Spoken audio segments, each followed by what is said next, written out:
Gearing up to vote in crucial federal elections on April 28th, on the April 28th vote.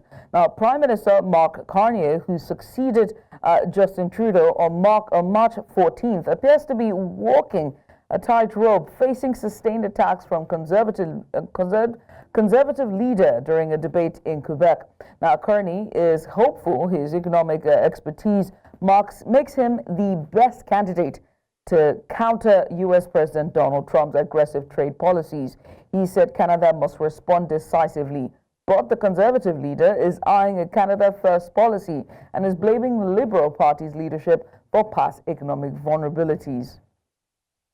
The difference, one of the differences, there are many, but one of the differences between the two of us goes to the question I was just asked, which is I put much more emphasis on the economy, on growing the economy. In fact, in this circumstance that we're in, given the scale of the crisis and what needs to be done, I would say a relentless focus on growing the economy to work for all Canadians.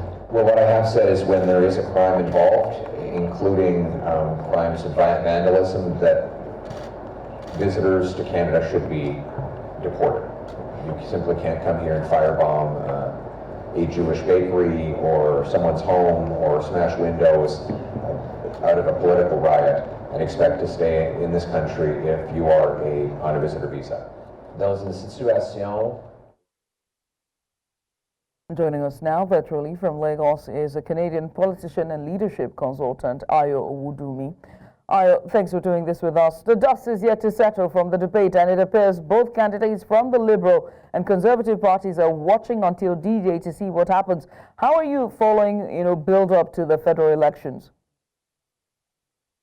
It is really exciting times for many people in Canada. It's also very nerve-wracking time as well. It's amazing how we're looking to balance both. As many people that I speak with, people are looking for someone that is confident enough, someone that has the ability to be able to work with the big elephant, so to speak, as when we talk the elephant in the room, rather, when we talk about Donald Trump. He took up a huge chunk of the debate. So many people are concerned about who is the right person to be able to help us through this, and who can we trust to be able to lead this charge. And beyond that as well, we have our different premiers from different regions, and who can ensure that we're able to build inter-provincial trade, and then also start looking outside of the country as well to figure out what can we do to be able to build relations with people, with countries outside as well. So far, Mark Carney has been the Prime Minister for a very, very short period of time. And a lot of the jabs that were thrown at him, in fact, there was a phrase used called the lost decade from the Liberals. And his response is, I've only been a Prime Minister for 30 days, or whatever the number was that he mentioned. And he was able to list a lot of the things that he's been able to do within that time period. So at this point in time, when you talk to people, there are people that are dependent on where people are in terms of what their leanings are. Are you more leftist or rightist when it comes to Canadian policies? But Mark Carney has done a great job of moving the Liberal Party to the central. He's more centrist at this point in time, which has given many people an opportunity to be able to start listening to what he's saying and pay more attention to him. And you can see that in the polls as well. And how exactly do you foresee the strategy that any winner come April 28th will use to navigate relations with the U.S., especially on the matter of tariffs? Is the big word now. Everyone's saying it. It's a great point, and that was a key part of the debate. What is your strategy? What is your plan? And what are you looking to do? Mark Carney was, and Pierre Poilievre as well, they were both very clear in what exactly that they were looking to do. One of the key things both of them talked about was the importance of being able to confront and have crucial and important conversations with President Donald Trump of the United States. And beyond that, how do you respond if there's a tariff that has been thrown out? And how do you work with the premiers as well? That was a critical area as well that needed to be discussed. But more importantly, what can you do to be able to expand? The United States has been our largest trading partner for many, many decades. What can we do to start going to Europe and other continents to be able to have conversations with them? Mark Carney was in Germany, he's with the United Kingdom. So you can see he is not just talking about it, it's something that he is already doing. Pierre is coming with great ideas as well in terms of these are some of the things that need to be done. We must ensure that we are protecting our economy as there's a potential of a recession.